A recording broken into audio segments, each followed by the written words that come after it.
अध्याय 8 के प्रश्नावली 8.3 में दूसरा का हमें चौथा प्रश्न देखना है। तो जो दूसरा का जो चौथा प्रश्न है वो डिमांड आधारित है। इस प्रश्न को कैसे हल करना है, इससे आप और अच्छे से बनाना सीख जाओगे।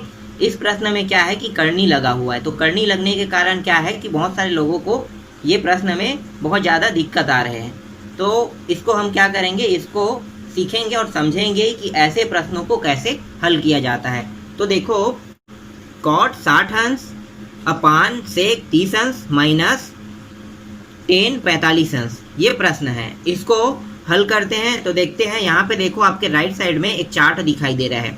इस चार्ट में देखो कॉट 60 अंश का मान कितना है, तो कॉट 60 अंश का मान है 1 अपान करनी 3। तो यहाँ पे लिखो 1 अपान करनी 3। उसके बाद क्या है, अपान फिर से दिया हुआ है तो अपान लिख लो। फिर सेक 30 अंश का मान देखते हैं। तो सेक 30 अंश का मान कितना है, देखो साइड में जो चार्ट दिया हुआ है उसमें, तो उस चार्ट में है सेक 30 अंश का मान दिया हुआ है 2 अपान करनी 3। तो ये हो गया 2 अपान करनी 3। फिर माइनस, यहाँ पे माइनस लगा हुआ है। फिर 10 45 में देखना है। तो 10 45 में मान कितना है, साइड पे देखो 10 45 का मान है 1। तो ये रहा 1। तो 10 45 का मान कितना आया, 1। अब हमें क्या करना है, इसको हल करते जाना है। तो ऊपर को देखो जैसा है वैसे रख लो अभी, क्योंकि ऊपर में और कोई हल नहीं दिखाई दे रहा है। तो जो का तो लिख लेते हैं। तो 1 अपान करनी 3। उसके बाद देखो नीचे में 2 अपान करनी 3 दिया हुआ है और इसमें क्या है, माइनस के बाद 1 दिया है। तो देखो इसके नीचे में करनी 3 लगा है, इसके नीचे में क्या है, कुछ नहीं है, मतलब क्या है, 1 है। यहाँ कुछ नहीं, मतलब क्या है, 1 है। तो देखो दोनों नीचे के मान क्या बराबर है, नहीं ना, दोनों नीचे के मान बराबर नहीं है। तो हमें क्या करना है, नीचे के मान को बराबर करना है। तो बराबर करेंगे तो हमें क्या निकालना है, लघुत्तम निकालना है इसका। तो कैसे निकालते हैं, तो देखो जो ये करनी 3 दिखाई दे रहा है, ठीक है, उसको एक बार यहाँ पे ऊपर में गुणा करना है और एक बार नीचे में। और जो नीचे में 1 दिखाई दे रहा है, इसका गुणा इन दोनों पदों को दोनों पदों के साथ करना है, मतलब जस्ट विपरीत पदों के साथ करते हैं। तो देखो कैसे करेंगे, तो यहाँ पे है 2 अपान करनी 3, ठीक है, 2 अपान करनी 3, ये पूरा मैंने लिख लिया। अब हमें क्या करना है, इसका गुणा इसमें किसके साथ करना है, इन दोनों में गुणा हमें करना है। जो यहाँ पे जो नीचे में दिखाई दे रहा है, इससे हमें इन दोनों को गुणा करेंगे। तो देखो एक यहाँ भी गुणा किए और एक इसके साथ भी गुणा किए। उसके बाद क्या लगा, माइनस। फिर क्या करना है, हमें इसको ज्यों का त्यों रखना है, ठीक है। उसके बाद इसमें भी गुणा करेंगे, किसका करेंगे, इस वाले पद को, इस वाले पद का गुणा इसके साथ करेंगे। तो ये हो गया करनी 3 और ये आ गया करनी 3। अब इसको हल कर लो भाई। तो ये 1 अपान करनी 3 बराबर, ये कितना हो गया, 2 एकम 2 और नीचे कितना हो गया, करनी 3। फिर माइनस लगा है, माइनस देखो यहाँ पे, फिर 1 गुणित करनी 3 कितना होता है, करनी 3 ही होता है। और ये कितना होगा, ये भी करनी 3 होगा। बाकी को हम यहाँ पे देखते हैं साइड पे। तो साइड पे देख लो,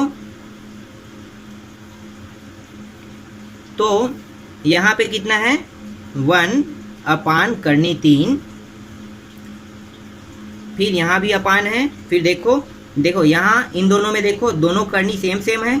नीचे में जो करनी 3 लिखा हुआ है, दोनों सेम है। तो हमें क्या करना है, हमें इसे एक बार अब लिखना है, ठीक है। जोड़ा बन गया ना भाई, तो जोड़ा बन गया मतलब क्या हो गया, एक बार लिखते हैं। नीचे का देखो 2 हो गया, तो दोनों में से चाहे जोड़ा चाहे कितनों भी रहे, नीचे में अगर मान समान हो तो इसको एक ही बार लिखते हैं।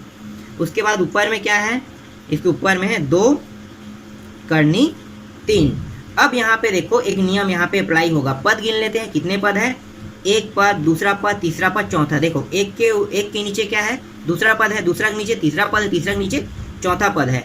तो यहाँ पे एक कंडीशन लागू होता है, वो क्या है, पहला का गुणा चौथा के साथ और दूसरा का गुणा तीसरा के साथ कर दो। तो पहला पद क्या है, 1 है। देखो पहला क्या है, 1 है, 1 का गुणा किसके साथ करेंगे, चौथा। तो यहाँ पे देखो चौथा कौन है, सबसे नीचे है चौथा। तो यहाँ पे करनी 3 का गुणा कर दो। फिर देखो दूसरा कौन सा है, तो दूसरा देखो करनी 3 है और इसका गुणा किसके साथ करना है, हमें तीसरा पद के साथ। तो देखो यहाँ पे तीसरा पद कौन है, ये है तीसरा पद। तो इसका हमें गुणा कर देते हैं। तो 2, यहाँ पे मैं करनी 3 लिखना शायद भूल गया हूँ, ठीक है। ये हो गया करनी 3। अब इसको आगे गुणा कर देते हैं, तो ये हो जाएगा करनी 3, फिर यहाँ भी करनी 3, फिर 2 माइनस करनी 3, इतना आ गया। अब इसको आगे और हल करो, तो ये देखो ये करनी क्या हो गया, कट गया। तो बचा क्या है, तो बचा है 1/2 माइनस करनी 3, इतना ही बचा है। अब हमें क्या करना है, अब जो ये दिखाई दे रहा है इसमें हमें जो 2 माइनस करनी 3 दिखाई दे रहा है, इसको इसके साथ हमें गुणा करना है किसका, तो यहाँ पे देखो साइड पे देखते हैं। अब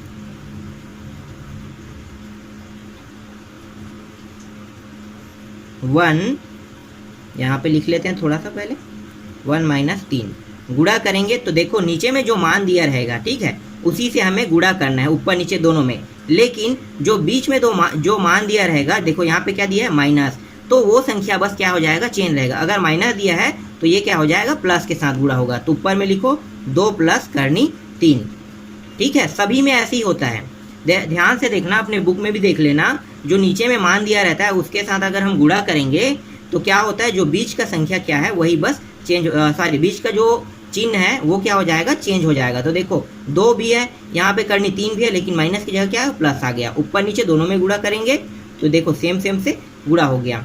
अब इसको अंदर में इसके साथ गुणा कर देते हैं, तो इसका गुणा करेंगे तो एक के साथ होगा तो वही राशि प्राप्त होगा। तो 2 प्लस करनी 3 हमें प्राप्त होगा। और नीचे में जो दिया है उसका गुणा करते हैं। अब तो ये देखो यहाँ पे 2 पद बन रहे हैं, मतलब इसका गुणा इसके साथ, इसका गुणा इसके साथ। तो एक को क्या करेंगे, इसको स्थिर रखेंगे, इसके बाद इसके साथ गुणा, फिर से इसको स्थिर रखेंगे और फिर एक बार इसके साथ गुणा। तो कैसे करेंगे, देखो 2 माइनस करनी 3, तो ये 2 माइनस करनी 3 है, एक बार 2 के साथ गुणा कर लो। यहाँ पे देखो कौन सा चिन्ह लगा है, प्लस, तो ये प्लस लगा लो। फिर आगे लिखो यहाँ पे फिर से उसी 2 माइनस 3 को जो का तो लिख लो यहाँ पे, और फिर करनी 3 के अंदर गुणा कर दो। तो देखो दोनों से गुणा हो गया ये।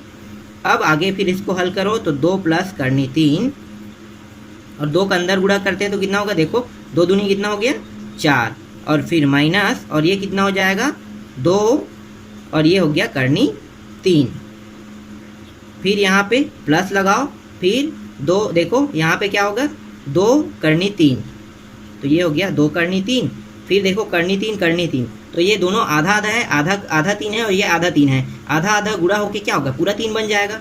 तो यहाँ पे लिखो गुणित 3, ठीक है। इसको डायरेक्ट गुणा करते हो तो ये 6 होता, तो क्या करेंगे, यहाँ पे माइनस लगाओ, और माइनस लिखने के बाद क्या करना है आपको, देखो ये यहाँ पे माइनस लगा, ये करनी 3 और ये करनी 3, आधा आधा क्या हो गया, पूरा हो गया। तो ये बन गया पूरा करनी 3। अब इसको आगे हल कर देते हैं, तो ये हो गया 2 करनी 3, और यहाँ पे देखो ये माइनस में है और ये प्लस में, दोनों सेम है। देखो सेम होने के कारण क्या हो गया, कट गया। तो हमारे पास बचा क्या, 4 माइनस 3। अब यहाँ पे देखो 2 प्लस करनी 3, और यहाँ पे देखो 4 में 1 घट जाएगा तो कितना बचेगा, 1। तो टोटल अगर देखें तो ये 1 को लिखने की ज़रूरत नहीं है, क्योंकि 1 के साथ भाग देंगे तो ही मान प्राप्त होगा। तो ये हो जाएगा 2 करनी 3, और ये क्या है आपका आंसर। ठीक, समझ में आया आप लोगों को। तो इस प्रकार से ये बनेगा। इस तरह से अगर जितना भी करनी वाला जो प्रश्न होगा, सेम जैसे मैंने अभी हल किया है वैसे ही आपको क्या करना है, हल करना है। ठीक।